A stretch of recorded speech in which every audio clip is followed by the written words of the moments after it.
Mateo.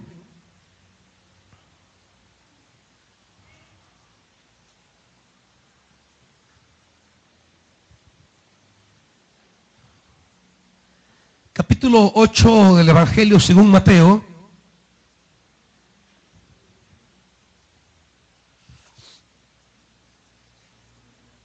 Dice la Escritura, versículo 5 en adelante. Mateo 8, 5. Dice la palabra: al entrar Jesús en Capernaum, se le acercó un centurión pidiendo ayuda. Señor, mi siervo está postrado en casa con parálisis y sufre terriblemente. Iré a sanarlo, respondió Jesús. Señor, no merezco que entres bajo mi techo, pero basta con que digas una sola palabra y mi siervo quedará sano. Porque yo mismo soy un hombre sujeto a órdenes superiores. Y además tengo soldados bajo mi autoridad. Le digo a uno ve y va, y al otro ven y viene. Le digo a mi siervo haz esto y lo hace. Al oír esto, Jesús se asombró y dijo a quienes lo seguían: les aseguro que no he encontrado en Israel a nadie que tenga tanta fe. Les digo que muchos vendrán del oriente y del occidente y participarán en el banquete de Abraham, Isaac y Jacob en el reino de los cielos. Pero los súbditos del reino se les echará afuera, a la oscuridad, donde habrá llanto y rechinar de dientes.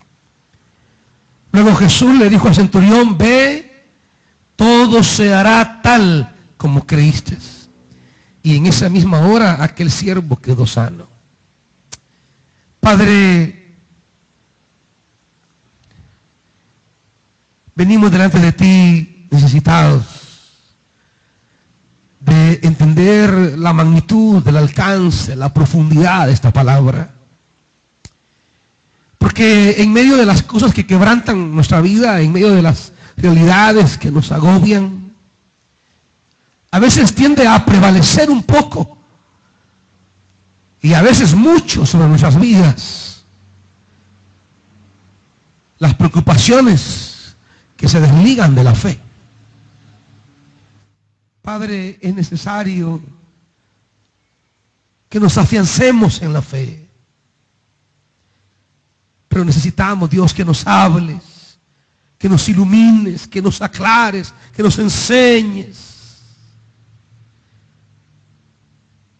Padre, envía tu Santo Espíritu y háblanos. Danos un corazón receptivo de tu palabra. Háblanos, Dios. En el nombre de Jesús. Amén. Siéntese, hermanos.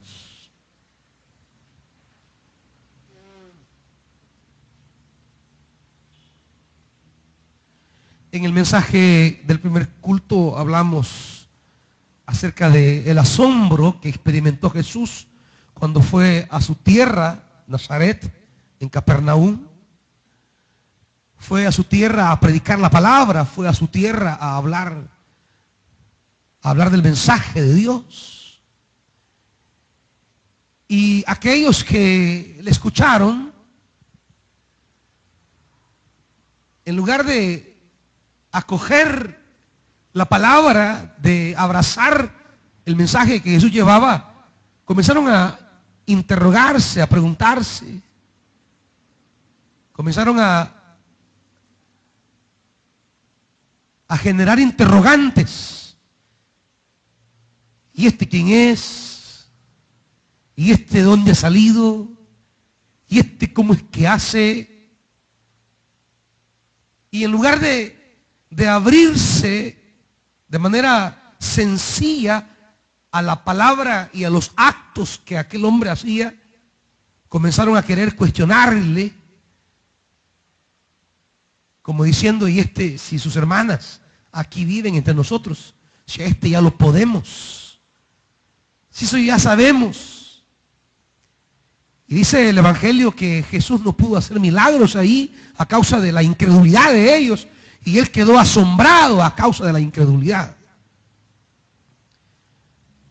Y aunque en el mensaje de la mañana el asombro de Jesús era por la incredulidad, en este pasaje que hemos leído, el asombro de Jesús es más bien porque no esperó encontrar en alguien tanta fe que ni siquiera en Israel logró descubrir.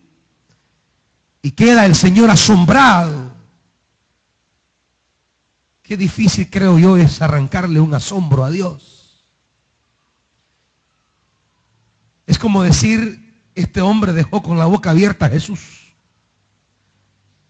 Este hombre impactó a Jesús porque tenía una convicción y dijo algo que revelaba la profunda fe que este hombre tenía. Y Jesús queda sorprendido al descubrir la convicción profunda en este hombre. Y claro, debemos entender, amados hermanos, que esto es lo único en realidad que puede sorprender a Dios. Nuestra fe. Es que realmente solo la manera de cómo nos aferramos a su palabra es verdaderamente lo único que puede sorprender a Dios. De ahí creo que nada puede sorprender a Dios.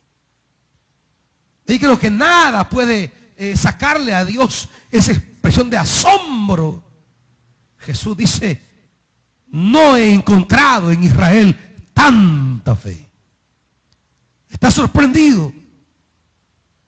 Claro,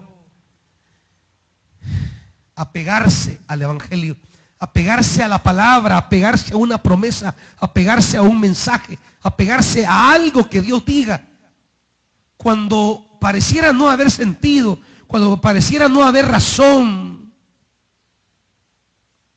hacer lo que Dios quiere y seguir adelante aun cuando sabemos que no tenemos, que no podemos.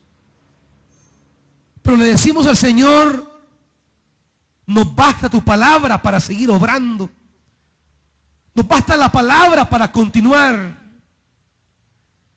Hermanos, si una cosa ha de agradar de una iglesia a Dios, es la fe con que la iglesia se aferra a la palabra entregada de parte de Dios.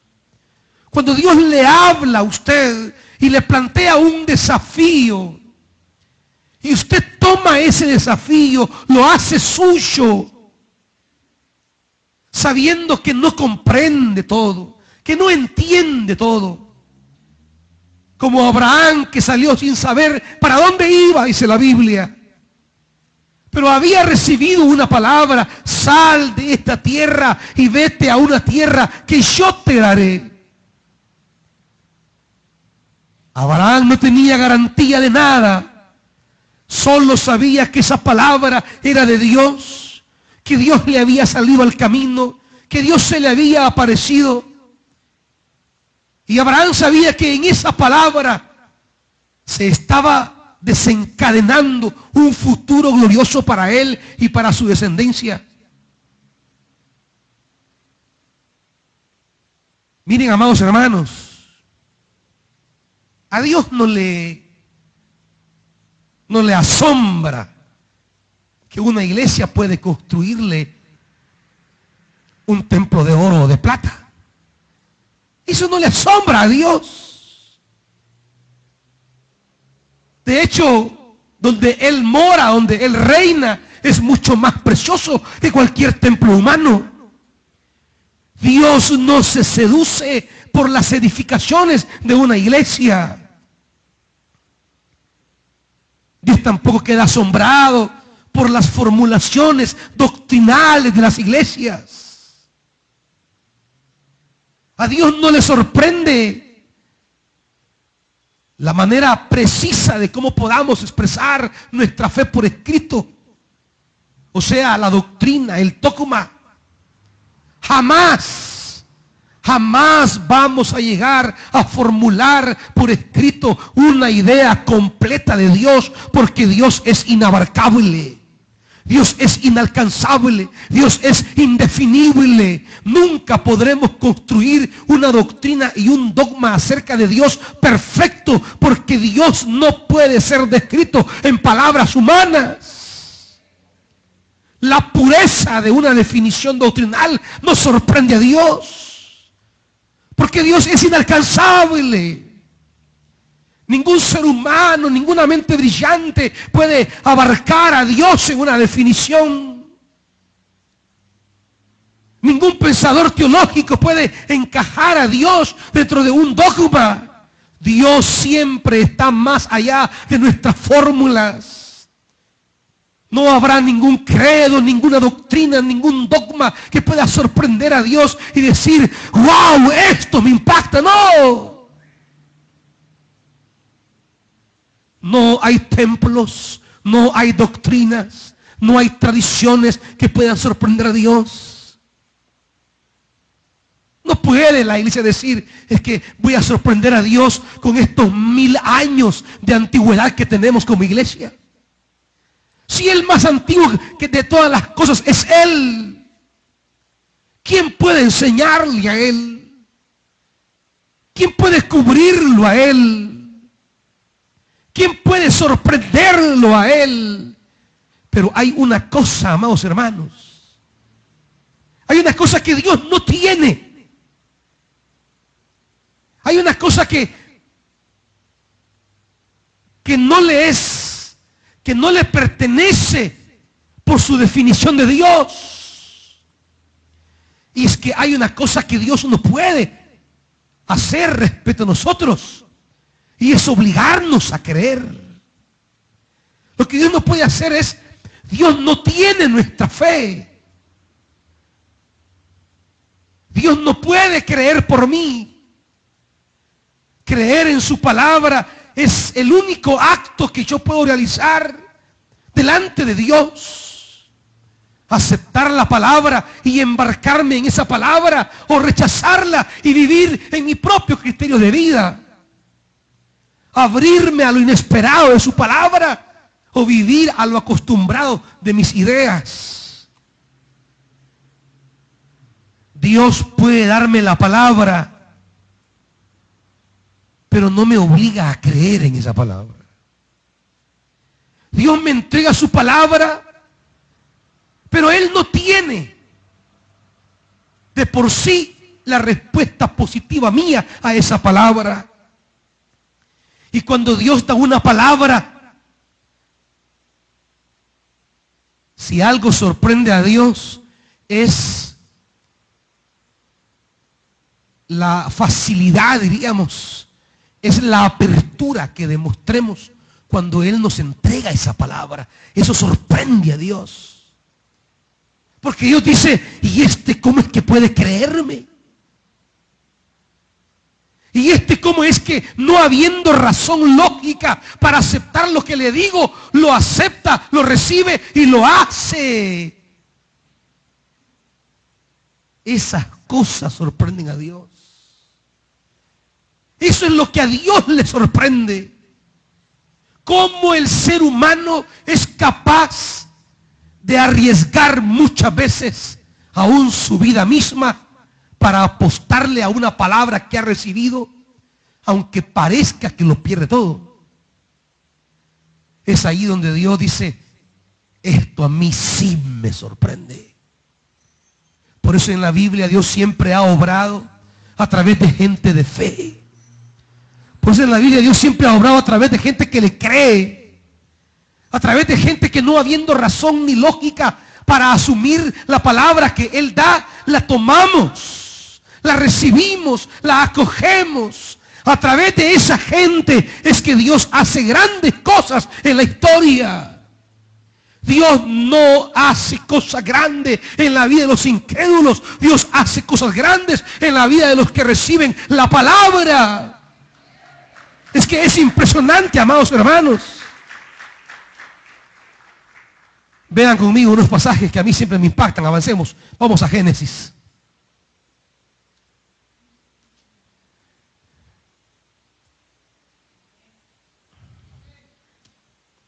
Dice Génesis capítulo 12.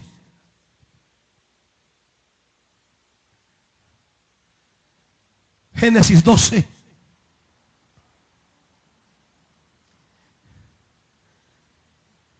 El Señor le dijo a Abraham, ¿qué le dijo, hermanos? Deja tu tierra, tus parientes y la casa de tu padre y vete a la tierra ¿qué? A la tierra que te muestro, a la tierra que estás viendo. No. Miren, por lo menos Jacob iba sin nada, pero un día se acostó en una tierra, tomó una piedra de almohada y Dios le dijo, en la tierra que estás. Por lo menos Jacob estaba en la tierra y la podía ver, tocar, sentir, mirar alrededor. Y Dios le dijo, esta tierra te la daré. Pero Abraham no. Por eso Abraham es el padre de la fe. Porque Abraham va a emprender un itinerario, una caminata, un viaje sobre lo hipotético en términos humanos. Sobre lo que no existe en términos humanos. Yo te la mostraré. Ni siquiera Abraham está viendo la tierra. Ni siquiera la puede tocar. Ni siquiera la puede ver. Pero está con lo seguro. Tiene su tierra, su parentela, tiene su casa. Tiene lo seguro. Lo amarrado. Abraham ya está hecho. Abraham ya está hecho. Y Dios le dice, deja esto y vete. Deja la tierra que ya tienes, deja la parentela que ya tienes y deja la casa de tu padre que ya tienes. Lo que ya tienes asegurado, déjalo y ponte a caminar hacia una tierra que yo te mostraré. ¿Me están oyendo esto, hermanos? 75 años tenía Abraham cuando Dios le dijo esto. 75 años tenía Abraham cuando empezó a peregrinar sobre esta tierra. ¿Se imagina a toda la gente? Abraham, ¿para dónde vas? Abraham no le podía decir, sí, es que he comprado unas tierras. Sí, es que me han heredado unas tierras. Ni siquiera podía saber para dónde iba. Porque no conocía. Dios ni siquiera le dijo qué tierras eran. Ni cómo eran. Por lo menos a Israel, cuando salió de Egipto, les dijo, los voy a llevar a una tierra que fluye leche y miel. A Abraham no le dice nada de la tierra. Solo le dice, sal, yo te mostraré la tierra. Usted sale de un lugar y sabe que va para un destino. Abraham no sabe para dónde va. Abraham no sabe para dónde se dirige. Esto en la lógica humana es una locura. Esto en la lógica humana es un riesgo. Esto en la lógica humana es suicidio. Es un suicidio. Es matarse así a la familia. Es arriesgar el futuro. Sin embargo, amados hermanos, Dios le da una promesa, versículo 2. Haré de ti una nación grande, te bendeciré, haré famoso tu nombre y serás una bendición. Bendeciré a los que te bendigan, maldeciré a los que te maldigan y por medio de ti serán bendecidas todas las familias de la tierra. Esta palabra que recibe Abraham parece una palabra loca para ese momento. Abraham recibe una palabra que no tiene lógica en la perspectiva humana. Deja lo que ya tienes, que yo tengo para ti una tierra. ¿A dónde, Señor? Camina, ahí te la voy a mostrar. Hermanos, esto no es fácil. No es fácil cuando Dios le dice algo, le pide algo, le lleva para un lugar, le convoca para algo. No es fácil arriesgarse por una palabra de Dios. No es fácil. Pero cuando usted entra en ese camino de la obediencia a la palabra de Dios, aunque no le sea fácil, usted ha entrado a una esfera en la que va a sorprender a Dios, en la que usted va a dejar a Dios con sorpresas. Y no es fácil sorprender a Dios, hermanos. No es fácil que Dios se sorprenda a nosotros. Pero cuando Dios encuentra hombres y mujeres que lo saben sorprender, Dios comienza a hacer cosas grandes. Por eso le dice, yo haré de ti una nación grande. Cambien esta agua, hijas. Esto parece como que son orines de chucho. Llévenselo.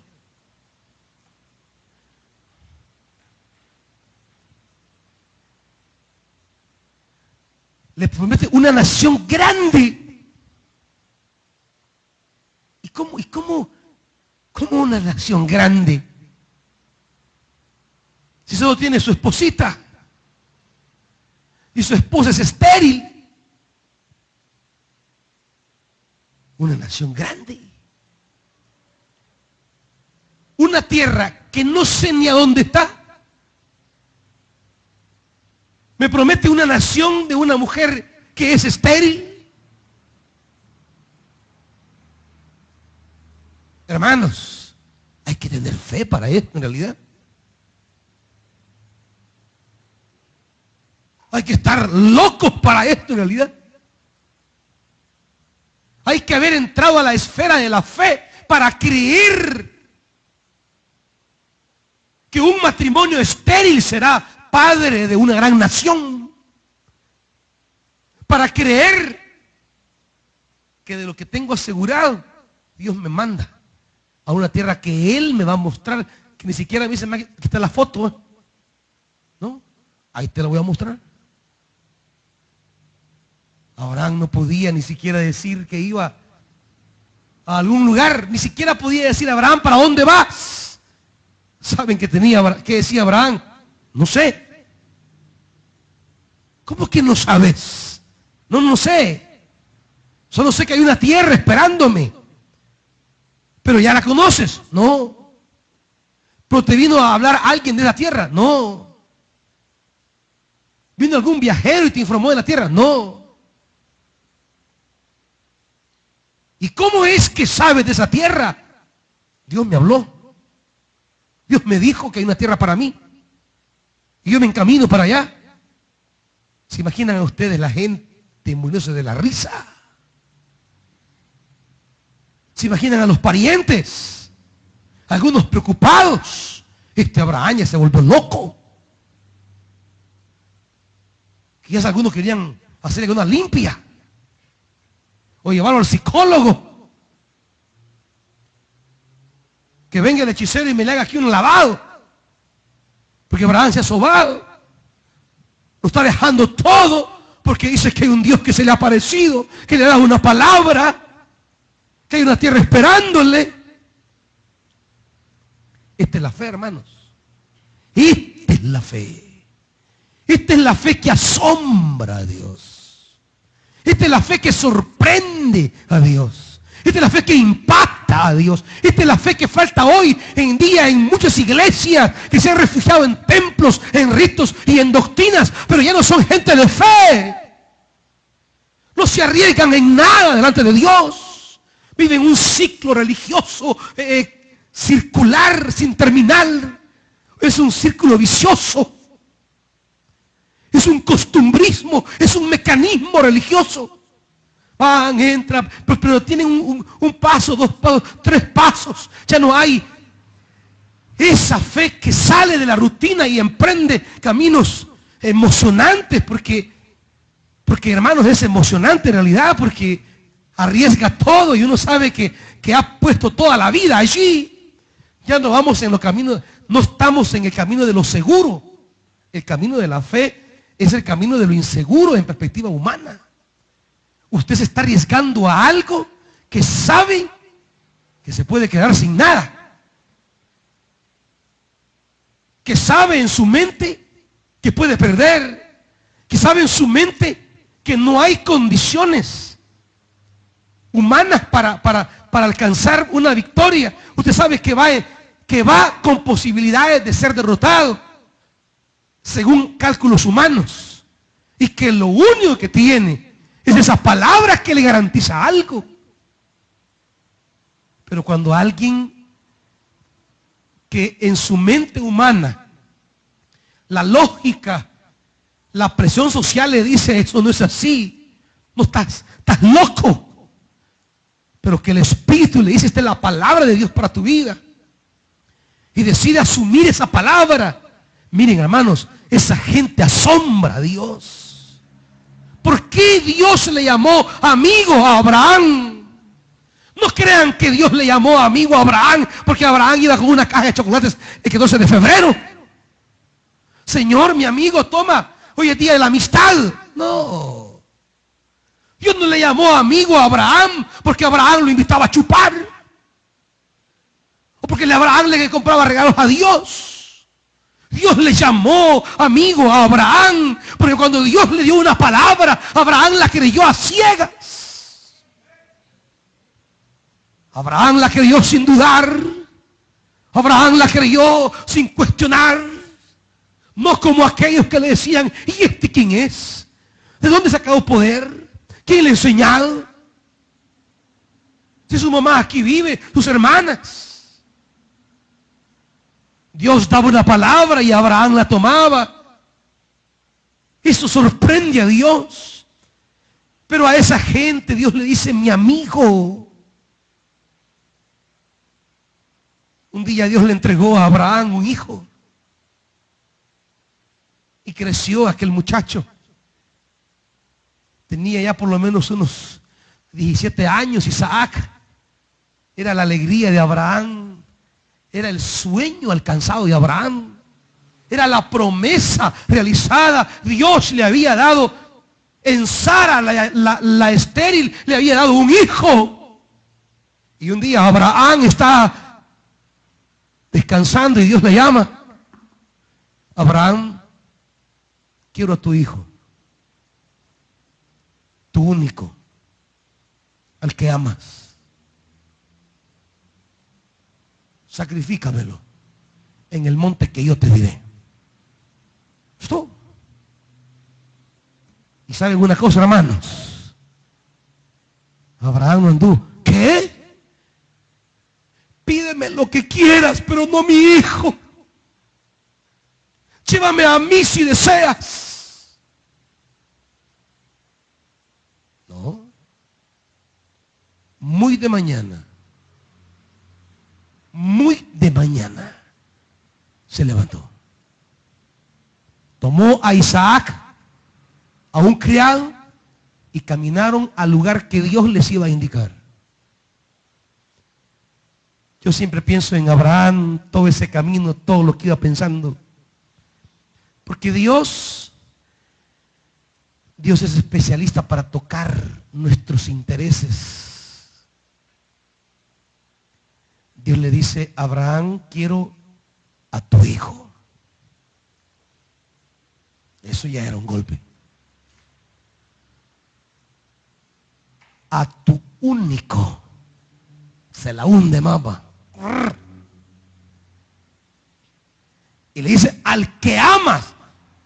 Se la dejó ir con todo, te tope. Abraham sintió en lo más profundo la daga. Tu hijo, tu único, al que amas. No porque Abraham no amara a su hijo, es que se levanta de mañana para obedecer a Dios. No, no. Es que la fe de Abraham en su Dios era mucho mayor que el amor para su hijo único. ¿Están oyendo esto, hermanitos? ¿Saben por qué las iglesias están mal, flojas, raquíticas y desgraciadas hoy día? ¿Saben por qué los cristianos son unos débiles? Porque su amor por sus hijos y por sus cosas es más grande que la fe que tienen en Dios. Se acomodan, se acostumbran. Hoy tenemos cristianitos que cuestionan a Dios, que murmuran contra Dios, que pelean con Dios, que negocian con Dios, que comercian con Dios. Abraham amaba tanto a Isaac, pero sabe que no hay tratos con la palabra de Dios. Solo hay obediencia para el que ha entendido quién es Dios. Y comienza Abraham a caminar, dice la Biblia. ¿Se imagina entonces el trayecto? Es como cuando usted quiere que un camino se haga largo, o una noche que sea larga y de repente se hace bien cortita, porque no quiere llegar usted a ese día, no quiere llegar a esa hora, hay una fecha y no quiere que llegue. Y aunque parezca lejos, usted de repente ya está cerca. ¿Se imagina a Abraham llevando a su hijo? Y en un momento de esos el hijo se detiene y le dice: papá, sí, hijo, aquí estamos todos ya. Está la leña, tienes el puñal, está el altar, pero yo no veo el cordero. Y Abraham le dice: hijo, Dios proveerá. Tremendo, tremendo. ¿Sabe cuál es el problema de los cristianos hoy día? Que Dios le pide lo que más aman y no se lo entregan. Ese es el problema de los cristianos hoy día. Esa es la crisis espiritual de la iglesia hoy día. Dios les pide lo que más ama. No, Señor, esto no te lo puedo dar. Señor, si esto es por lo que yo he luchado, si esto me ha costado desvelos. No, Señor, mira, esto sí que no te lo puedo dar.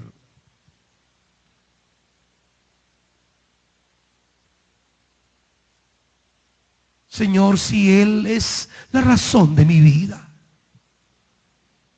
Señor, ella es la razón de mi vida.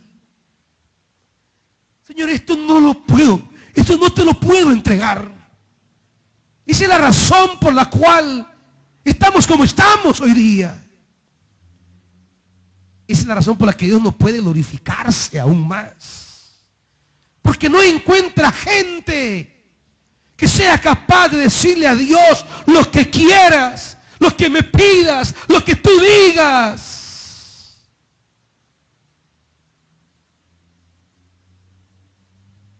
Hay cosas en la vida de la iglesia que hablo con el equipo de trabajo, que a veces yo les digo: miren, yo había dicho tal cosa, pero Dios me dijo otra cosa y Él es el que manda. Yo en mi humanidad quizás no lo hiciera, pero eso es lo que Dios quiere y eso vamos a hacer. En la humanidad yo no quisiera tomar algunas decisiones, pero Dios las pone delante. Y sé que no tenemos capacidad para eso. Y sé que no tenemos cómo vamos a enfrentar, pero Dios me las pone delante y me dice: hazlas. Yo les digo: bueno, no me queda más alternativa de decir que... Porque miren, hermanos, el día que yo comience a obrar y a actuar sobre lo que tenemos, y que a veces nuestra humanidad conspira contra nuestra fe, ese día creo que se habrá terminado la generosa mano de Dios obrando entre nosotros. El problema de los cristianos hoy día es que Dios les pide allí donde les toca, les duele, donde sienten y se resisten, se cierran, se enconchan y le dicen a Dios: esto no, Señor, esto no, mi Señor. Ahí Dios se cierra. Ahí Dios se detiene. Porque donde hay gente que no es capaz de darle al Señor lo que más ama, entonces ahí Dios no puede seguir mostrando su gloria. Acompáñenme al libro de Jueces.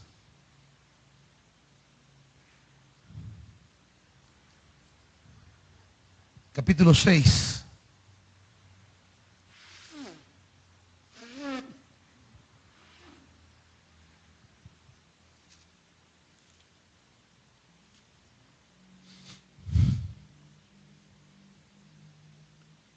Jueces capítulo 7, disculpen.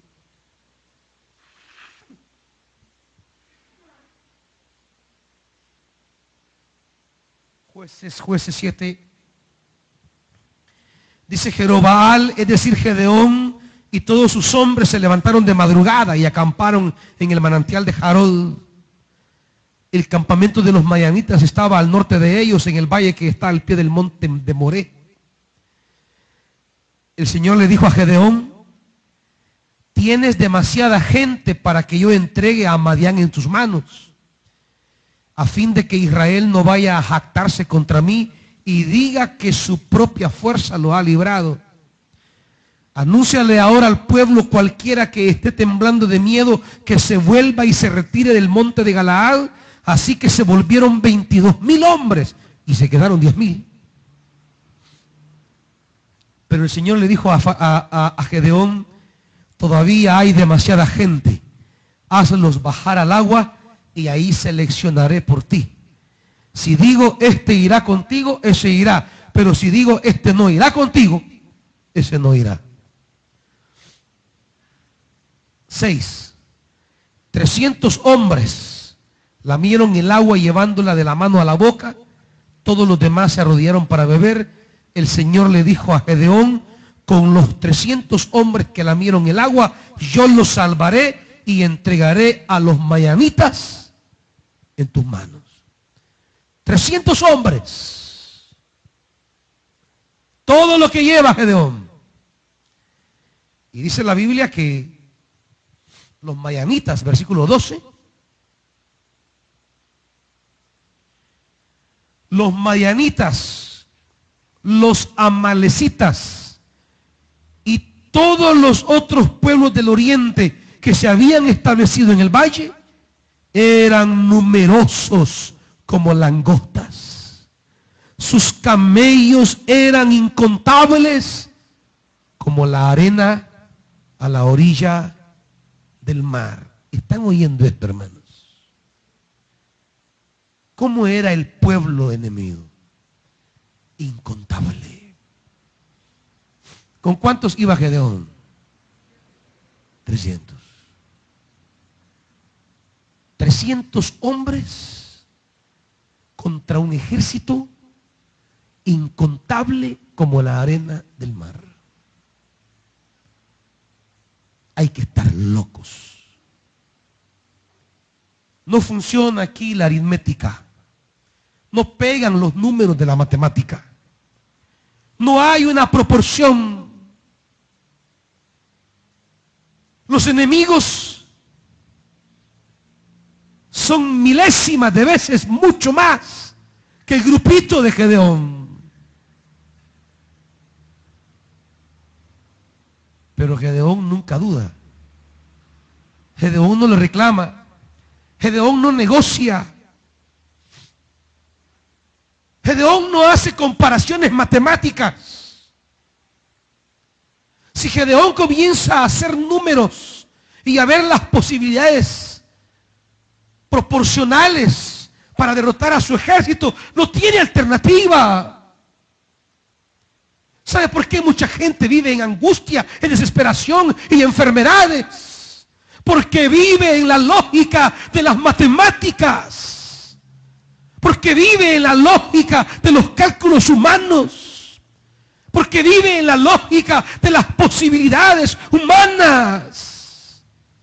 Cuando vemos un ejército incontable como las arenas del mar y vemos nuestras capacidades tan mínimas, amados hermanos, si no desarrollamos la fe en la palabra, si no desarrollamos la fe en nuestro Dios, si no incursionamos en el mundo de la palabra para aferrarnos a sus promesas, entonces vamos a entrar en la desesperación, en la angustia, en la congoja. Y mucha gente anda enferma con crisis emocionales, no porque tenga problemas reales, sino porque no ha aprendido a incursionar en el mundo de Dios. Porque ve los enemigos y mira sus capacidades. Y ve que sus problemas son como la arena del mar. Y mira que sus capacidades son contadas con la mano. Mira que su adversario es imponente. Y se mira a sí mismo como pequeño. Y entonces nuestra vida comienza a ser presa del pánico, del terror. Comenzamos a ser víctimas de nuestras impotencias. Y al vernos casi al filo de la derrota, al filo de la desgracia y en el abismo del fracaso, entonces entra en agonía nuestra alma y comienza nuestra alma a inquietar nuestro cuerpo, y un corazón paralizado, un alma angustiada, un espíritu estancado comienza a estancar su organismo y comienza de repente a quedarse que la mano le amaneció así, y así anda ya. Que la nuca, así. ¿Y qué le pasó? Nada. ¿Le pegó el marido? No. ¿Lo recibió la mujer con un cacerolazo? No.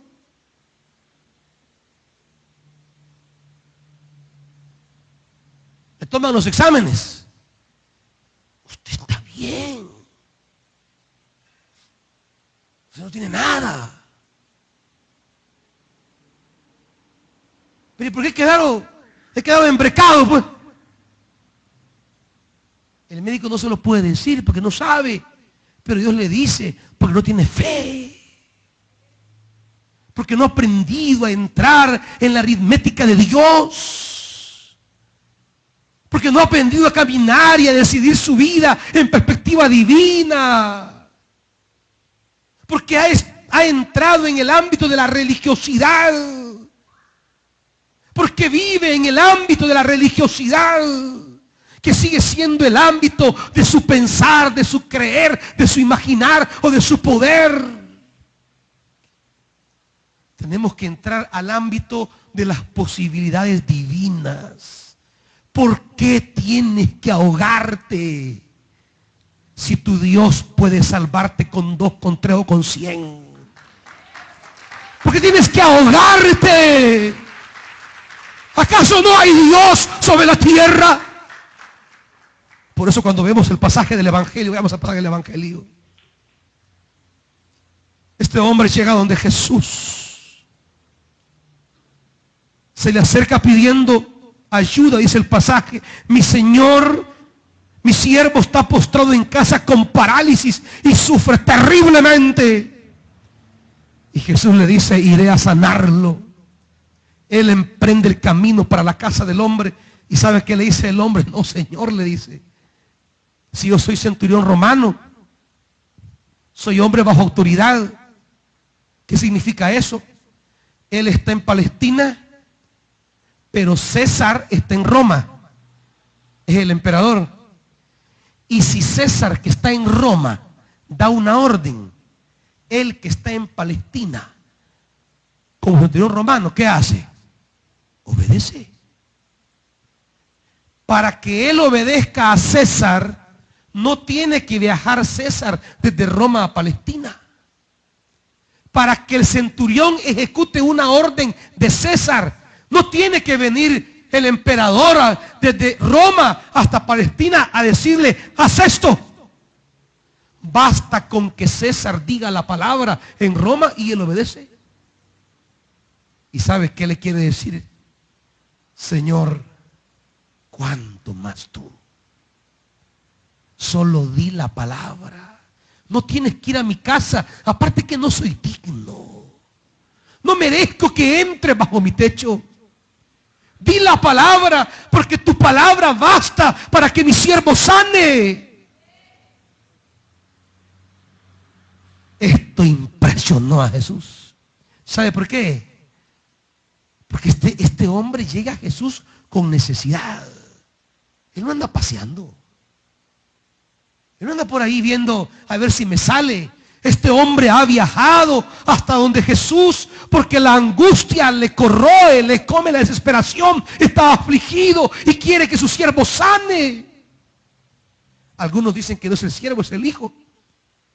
Porque la traducción griega, paideia, da para las dos cosas, para hijo o para siervo. Por eso algunas versiones traducen mejor mi hijo, porque tiene más sentido en la angustia del centurión.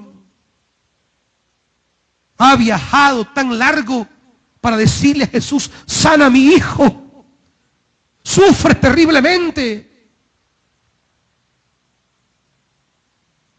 No es que él no quiera ver sano a su hijo, él a eso ha llegado. Pero cuando ve que Jesús va a su casa, no, le dice, yo no soy digno que entres a mi casa. Solo di la palabra y yo sé que así será.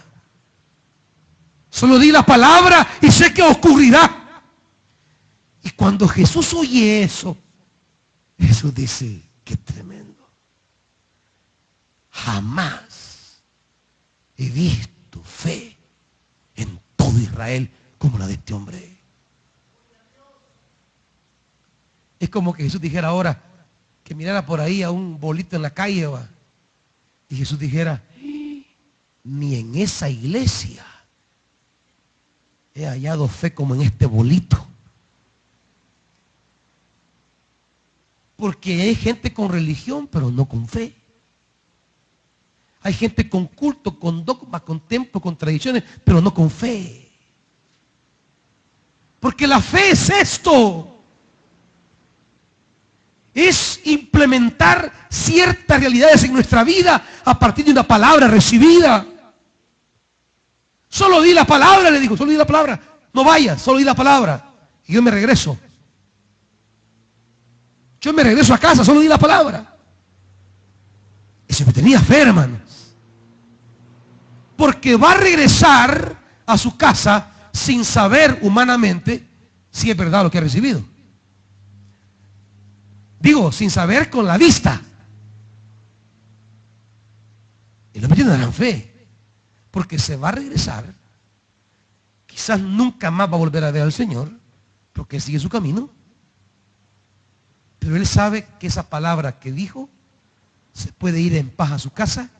Porque va a encontrar en su casa conforme recibió.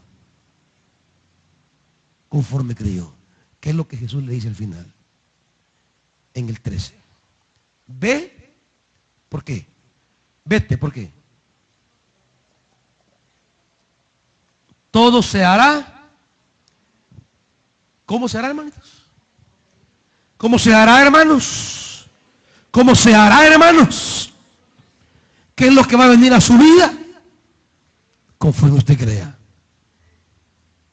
Conforme usted crea. No le atribuya a Dios incapacidad o mala intención. A veces es que no hemos desarrollado la fe en su palabra. No se vaya a ir ahora sin pedirle a Dios de todo corazón, yo quiero tener fe en tu palabra. No quiero caminar sobre mis cálculos. No quiero caminar sobre mis números.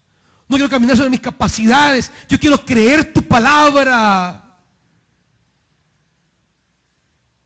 Si usted quiere caminar en el mundo natural, pues tome decisiones naturales. Pero si quiere ascender al mundo sobrenatural, tiene que tomar decisiones fuera del mundo natural. Y esto solo tiene que ver cuando accesamos a una palabra divina, nos aferramos a esa palabra, aunque me digan que estoy loco, aunque me digan que se me disparó el dado, aunque me digan que se me pelaron los cables. Yo sé en quién he creído. Yo sé qué palabra he recibido. Yo sé con quién he hablado. Yo sé quién se me apareció. Yo sé que no fue hombre. Sé que fue Dios quien me salió al camino y me dijo esto, esto y esto. Y me aferro a esa palabra. Por eso Jesús dice, y aquí termino, hermanos, dice en el 11, 6, 8, 11 de Mateo, les digo que muchos, 8:11, muchos vendrán del oriente y del occidente y se van a sentar ¿con quién? O sea, gente distante, lejana. Se van a sentar con Abraham, Isaac y Jacob. Y aquellos que creen que se van a sentar con Abraham, Isaac y Jacob, ¿qué? Siguiente versículo. Y los súbditos del reino, aquellos que pertenecen al reino, serán echados fuera. Como que Dios dijera, mire, mucha gente que no esté en la iglesia, esos van a comer en gran banquete aquel día. Y algunos que solo son muy en la iglesia, los van a echar del reino. Porque esto no es cosa de religión, es cosa de fe, de aferrarme al Señor, de creer su palabra. ¿Están oyendo esto, hermanitos? Pónganse de pie.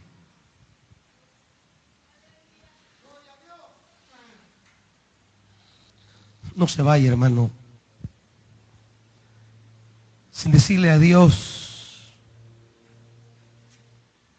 que le aumente la fe. Que usted es una persona que camina con cálculos humanos,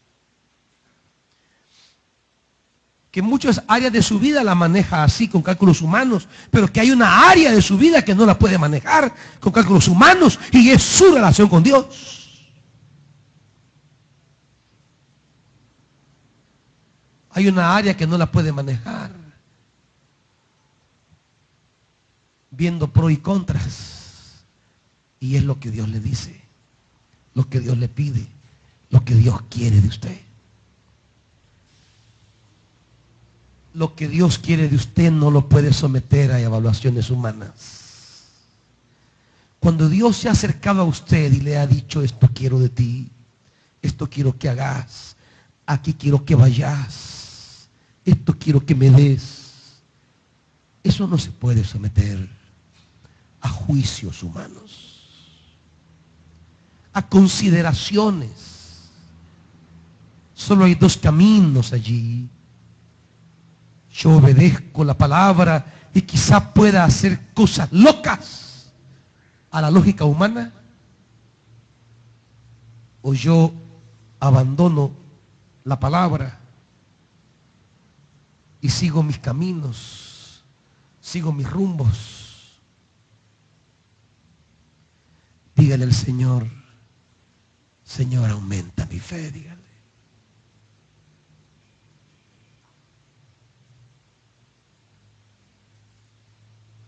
Dígale al Señor, aumenta mi fe.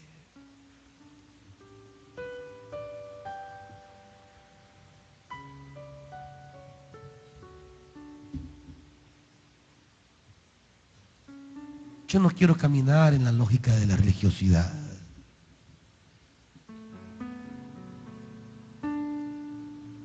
Dios va a interpelarte un día, hermano. Va a salirte un día al paso y te va a decir, esto quiero. Y eso que Dios le pida, le va a poner entre la espada y la pared. Pero yo le digo, hermano, lo que Dios le diga, tómelo, porque ahí va su vida. ahí va su vida, hermano. Lo que Dios le diga, lo que Dios le pida, lo que Dios quiera, no lo dude. No negocie con eso, no comercialice con eso.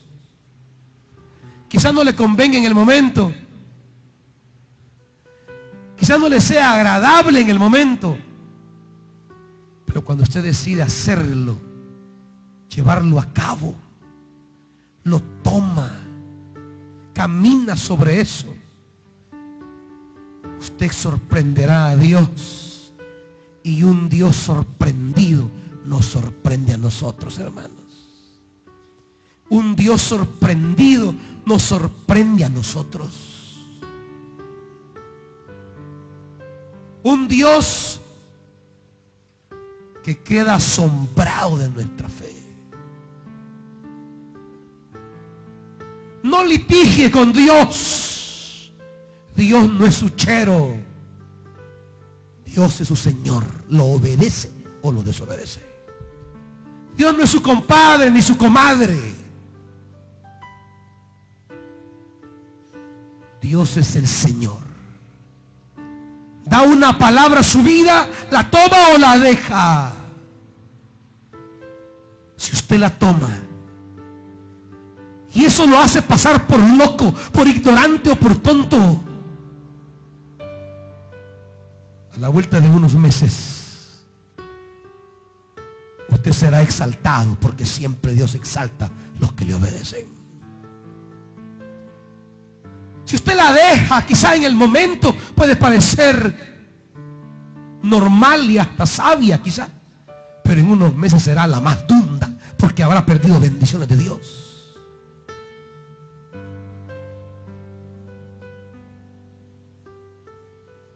Por más que luchemos por subir, si no nos subimos a la palabra de Dios, nunca subiremos. Nunca subiremos.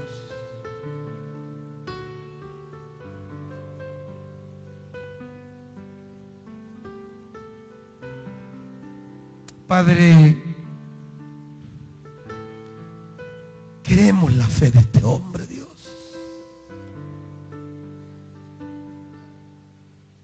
Esa fe que no viene contigo a negociar. Esa fe que no cree que nos merecemos que tú hagas algo por nosotros. Ese hombre le dijo: Señor, yo no merezco que entre en mi casa. Yo no soy digno. Me basta con que digas tu palabra. Me basta con que digas tu palabra. Y yo me regreso y sé que voy a encontrar lo que he venido a buscar.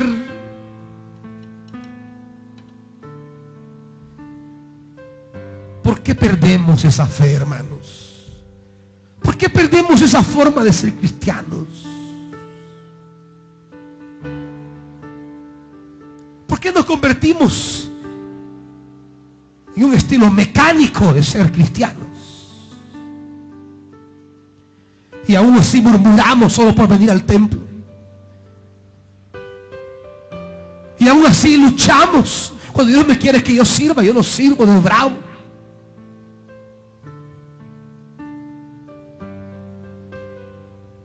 ¿Cómo esperamos ver cosas gloriosas? ¿Cómo esperamos ver cosas maravillosas? ¿Cómo esperamos que el cielo se abra para nosotros? ¿Cómo esperamos que Dios nos sorprenda con cosas grandes y portentosas si no sorprendemos a Dios?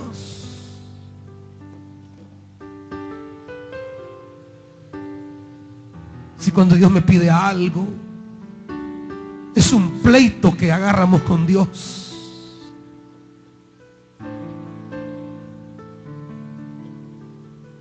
Si esta mañana